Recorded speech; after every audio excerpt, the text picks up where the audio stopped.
سورۃ الفاتحہ۔ سورہ فاتحہ کا تعارف، مقام نزول۔ اکثر علماء کے نزدیک سورہ فاتحہ مکہ مکرمہ میں نازل ہوئی ہے۔ امام مجاہد رحمۃ اللہ تعالی علیہ فرماتے ہیں سورہ فاتحہ مدینہ منورہ میں نازل ہوئی ہے، اور ایک قول یہ ہے کہ سورہ فاتحہ 2 مرتبہ نازل ہوئی، ایک مرتبہ مکہ مکرمہ میں اور دوسری مرتبہ مدینہ منورہ میں نازل ہوئی ہے۔ آیات، کلمات اور حروف کی تعداد، اس صورت میں ایک رکوع، 7 آیتیں، 27 کلمے اور 140 حروف ہیں۔ سورہ فاتحہ کے اسماء اور ان کی وجہ تسمیہ، اس سورت کے متعدد نام ہیں، اور ناموں کا زیادہ ہونا اس کی فضیلت اور شرف کی دلیل ہے۔ اس کے مشہور 15 نام یہ ہیں۔ نمبر 1، سورہ فاتحہ۔ سورہ فاتحہ سے قرآن پاک کی تلاوت شروع کی جاتی ہے، اور اسی سورت سے قرآن پاک لکھنے کی ابتدا کی جاتی ہے، اس لیے اسے فاتحۃ الکتاب یعنی کتاب کی ابتدا کرنے والی کہتے ہیں۔ نمبر 2، اس سورت کی ابتدا الحمدللہ سے ہوئی، اس مناسبت سے اسے سورۃ الحمد یعنی وہ سورت جس میں اللہ تعالیٰ کی حمد بیان کی گئی ہے کہتے ہیں۔ نمبر 3 اور 4، سورہ فاتحہ قرآن پاک کی اصل ہے، اس بنا پر اسے ام القرآن اور ام الکتاب کہتے ہیں۔ نمبر 5، یہ سورت نماز کی ہر رکعت میں پڑھی جاتی ہے، یا یہ سورت 2 مرتبہ نازل ہوئی ہے، اس وجہ سے اسے السبع المثانی یعنی بار بار پڑھی جانے والی یا ایک سے زائد مرتبہ نازل ہونے والی 7 آیتیں کہا جاتا ہے۔ نمبر 6، 7 اور 8، دین کے بنیادی امور کا جامع ہونے کی وجہ سے سورہ فاتحہ کو سورۃ الکنز، سورۃ الوافیہ اور سورۃ الکافیہ کہتے ہیں۔ نمبر 9 اور 10، شفا کا باعث ہونے کی وجہ سے اسے سورۃ الشفا اور سورۃ الشافیہ کہتے ہیں۔ نمبر 11، 12، 13، 14 اور 15، دعا پر مشتمل ہونے کی وجہ سے اسے سورۃ الدعاء، سورۃ تعلیم المسئلہ، سورۃ السوال، سورۃ المناجات اور سورۃ التفویض بھی کہا جاتا ہے۔ سورہ فاتحہ کے فضائل۔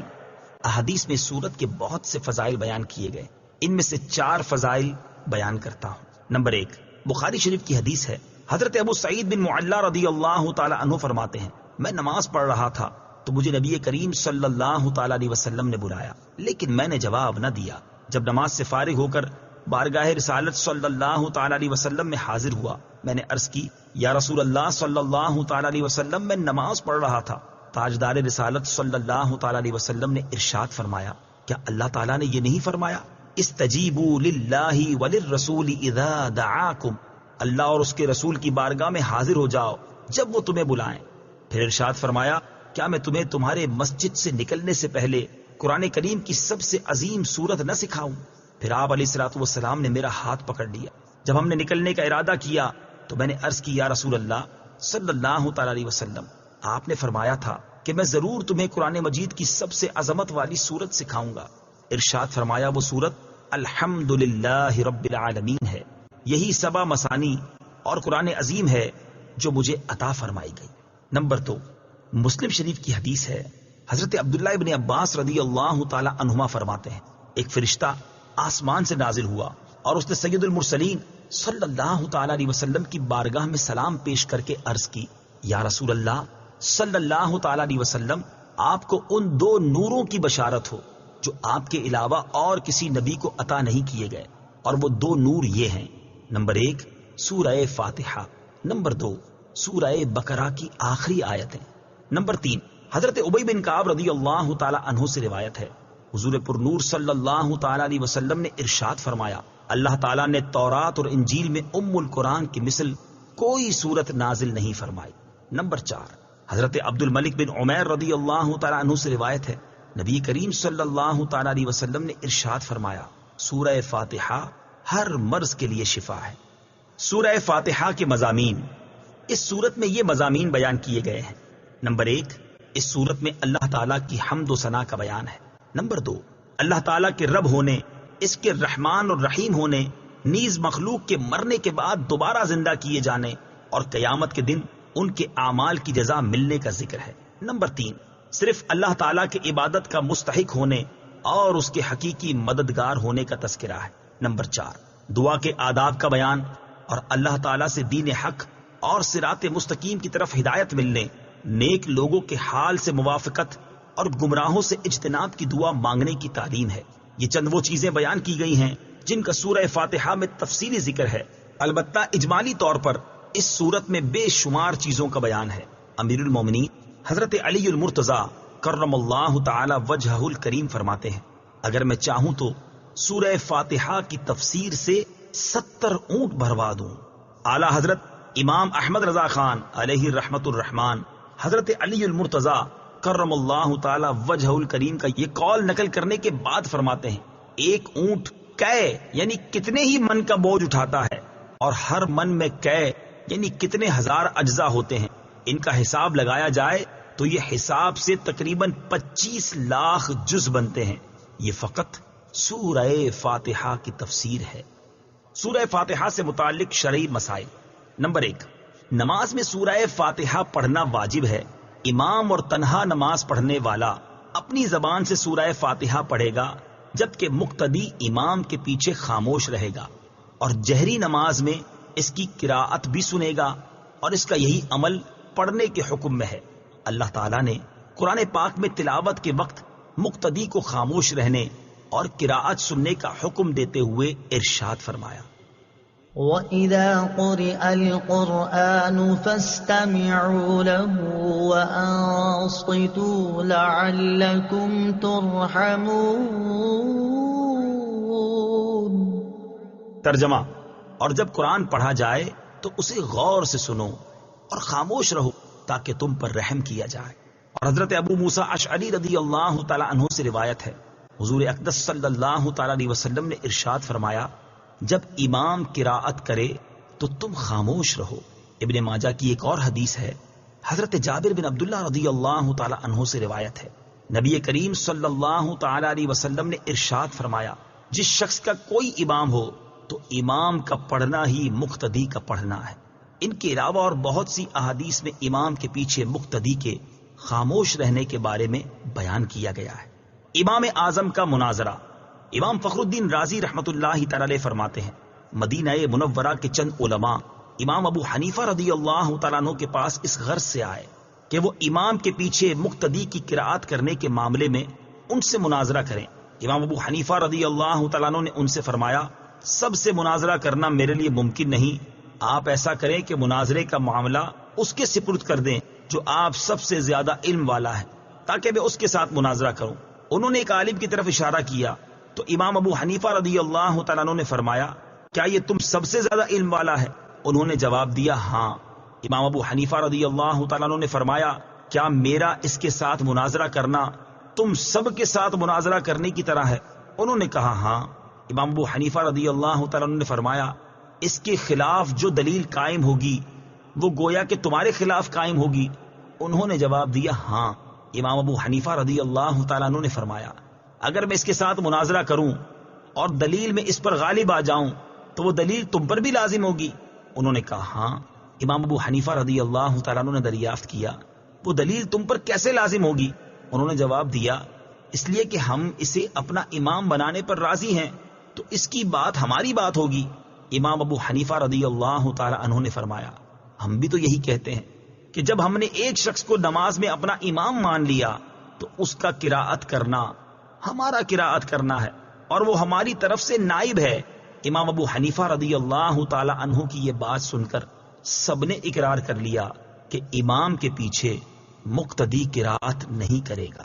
نمبر 2، نماز جنازہ میں خاص دعا یاد نہ ہو تو دعا کی نیت سے سورہ فاتحہ پڑھنا جائز ہے، جبکہ قراءت کی نیت سے پڑھنا جائز نہیں۔ بسم اللہ الرحمن الرحیم۔ ترجمہ، اللہ کے نام سے شروع جو نہایت مہربان رحمت والا ہے۔ بسم اللہ، اللہ کے نام سے شروع۔ تفسیر صراط الجنان میں اس کی تفسیر کچھ اس طرح ہے۔ علامہ احمد ساوی رحمت اللہ تعالی علیہ فرماتے ہیں، قرآن مجید کی ابتدا بسم اللہ سے اس لیے کی گئی تاکہ اللہ تعالیٰ کے بندے اس کی پیروی کرتے ہوئے ہر اچھے کام کی ابتدا بسم اللہ سے کریں، اور حدیث پاک میں بھی اچھے اور اہم کام کی ابتدا بسم اللہ سے کرنے کی ترغیب دی گئی ہے۔ چنانچہ حضرت ابو ہریرہ رضی اللہ تعالی عنہ سے روایت ہے، حضور پر نور صلی اللہ تعالی علیہ وسلم نے ارشاد فرمایا، جس اہم کام کی ابتدا بسم اللہ الرحمن الرحیم سے نہ کی گئی تو وہ ادھورا رہ جاتا ہے۔ لہذا تمام مسلمانوں کو چاہیے کہ وہ ہر نیک اور جائز کام کی ابتدا بسم اللہ الرحمن الرحیم سے کریں، اس کی بہت برکت ہے۔ الرحمن الرحیم، جو بہت مہربان رحمت والا ہے۔ امام فخر الدین رازی رحمت اللہ تعالی علیہ فرماتے ہیں، اللہ تعالیٰ نے اپنی ذات کو رحمان اور رحیم فرمایا تو یہ اس کی شان سے بعید ہے کہ وہ رحم نہ فرمائے۔ مروی ہے کہ ایک سائل نے بلند دروازے کے پاس کھڑے ہو کر کچھ مانگا تو اسے تھوڑا سا دے دیا گیا۔ دوسرے دن وہ ایک کلاڑا لے کر آیا اور دروازے کو توڑنا شروع کر دیا۔ اس سے کہا گیا کہ تو ایسا کیوں کر رہا ہے؟ اس نے جواب دیا، تو دروازے کو اپنی عطا کے لائق کر یا اپنی عطا کو دروازے کے لائق بنا۔ اے ہمارے اللہ عز و جل، رحمت کے سمندروں کو تیری رحمت سے وہ نسبت ہے جو ایک چھوٹے سے ذرے کو تیرے عرش سے نسبت ہے، اور تو نے اپنی کتاب کی ابتدا میں اپنے بندوں پر اپنی رحمت کی صفت بیان کی، اس لیے ہمیں اپنی رحمت اور فضل سے محروم نہ رکھنا۔ بسم اللہ سے متعلق چند شرعی مسائل۔ علماء کرام نے بسم اللہ سے متعلق بہت سے شرعی مسائل بیان کیے ہیں، ان میں سے چند بیان کرتا ہوں۔ نمبر 1، جو بسم اللہ ہر سورت کے شروع میں لکھی ہوئی ہے یہ پوری آیت ہے، اور جو سورہ نمل کی آیت نمبر 30 میں ہے وہ اس آیت کا ایک حصہ ہے۔ نمبر 2، بسم اللہ ہر سورت کے شروع کی آیت نہیں ہے بلکہ پورے قرآن کی ایک آیت ہے، جسے ہر سورت کے شروع میں لکھ دیا گیا تاکہ دو سورتوں کے درمیان فاصلہ ہو جائے۔ اسی لیے سورت کے اوپر امتیازی شان میں بسم اللہ لکھی جاتی ہے، آیات کی طرح ملا کر نہیں لکھتے، اور امام جہری نمازوں میں بسم اللہ آواز سے نہیں پڑھتا۔ نیز حضرت جبریل علیہ الصلوۃ والسلام جو پہلی وحی لائے اس میں بسم اللہ نہ تھی۔ نمبر 3، تراویح پڑھانے والے کو چاہیے کہ وہ کسی ایک سورت کے شروع میں بسم اللہ آواز سے پڑھے تاکہ ایک آیت رہ نہ جائے۔ نمبر 4، تلاوت شروع کرنے سے پہلے اعوذ باللہ من الشیطان الرجیم پڑھنا سنت ہے، لیکن اگر شاگرد استاد سے قرآن مجید پڑھ رہا ہو تو اس کے لیے سنت نہیں۔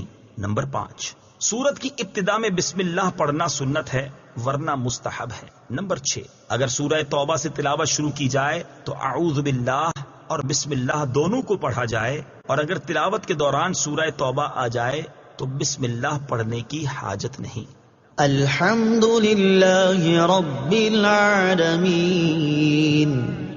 ترجمہ، سب تعریفیں اللہ کے لیے ہیں جو تمام جہان والوں کا پالنے والا ہے۔ الحمدللہ، سب تعریفیں اللہ کے لیے ہیں۔ تفسیر صراط الجنان میں اس کی تفسیر کچھ اس طرح ہے، یعنی ہر طرح کی حمد اور تعریف کا مستحق اللہ تعالیٰ ہے، کیونکہ اللہ تعالیٰ کمال کی تمام صفات کا جامع ہے۔ حمد اور شکر کی تعریف۔ حمد کا معنی ہے کسی کی اختیاری خوبیوں کی بنا پر اس کی تعریف کرنا، اور شکر کی تعریف یہ ہے کہ کسی کے احسان کے مقابلے میں زبان، دل یا اعضاء سے اس کی تعظیم کرنا۔ اور ہم چونکہ اللہ عز و جل کی حمد عام طور پر اس کے احسانات کے پیش نظر کرتے ہیں، اس لیے ہماری یہ حمد شکر بھی ہوتی ہے۔ اللہ تعالیٰ کی حمد و ثنا کرنے کے فضائل۔ احادیث میں اللہ تعالیٰ کی حمد و ثنا کرنے کے بہت فضائل بیان کیے گئے ہیں، ان میں سے 3 فضائل پیش کرتا ہوں۔ نمبر 1، مسلم شریف کی حدیث ہے، حضرت انس بن مالک رضی اللہ تعالی عنہ سے روایت ہے، نبی اکرم صلی اللہ تعالی علیہ وسلم نے ارشاد فرمایا، اللہ تعالیٰ بندے کی اس بات سے خوش ہوتا ہے کہ وہ کچھ کھائے تو اللہ تعالیٰ کی حمد کرے، اور کچھ پیے تو اللہ تعالیٰ کی حمد کرے۔ نمبر 2، ابن ماجہ کی حدیث ہے، حضرت جابر بن عبداللہ رضی اللہ تعالی عنہ سے روایت ہے، حضور پر نور صلی اللہ تعالی علیہ وسلم نے ارشاد فرمایا، سب سے افضل ذکر لا الہ الا اللہ ہے، اور سب سے افضل دعا الحمدللہ ہے۔ نمبر 3، ابن ماجہ ہی کی حدیث ہے، حضرت انس بن مالک رضی اللہ تعالی عنہ سے روایت ہے، حضور اقدس صلی اللہ تعالی علیہ وسلم نے ارشاد فرمایا، جب اللہ تعالیٰ اپنے بندے پر کوئی نعمت نازل فرماتا ہے اور وہ نعمت ملنے پر الحمدللہ کہتا ہے تو یہ حمد اللہ تعالیٰ کے نزدیک اس دی گئی نعمت سے زیادہ افضل ہے۔ حمد سے متعلق شرعی حکم۔ خطبے میں حمد واجب، کھانے کے بعد مستحب، چھینک آنے کے بعد سنت، حرام کام کے بعد حرام، اور بعض صورتوں میں کفر ہے۔ للہ، اللہ کے لیے۔ اللہ اس ذات اعلیٰ کا عظمت والا نام ہے جو تمام کمال والی صفتوں کی جامع ہے۔ اور بعض مفسرین نے اس لفظ کے معنی بھی بیان کیے، جیسے اس کا ایک معنی ہے عبادت کا مستحق، دوسرا معنی ہے وہ ذات جس کی معرفت میں عقل حیران ہے، تیسرا معنی ہے وہ ذات جس کی بارگاہ میں سکون حاصل ہوتا ہے، اور چوتھا معنی ہے وہ ذات کہ مصیبت کے وقت جس کی پناہ تلاش کی جائے۔ رب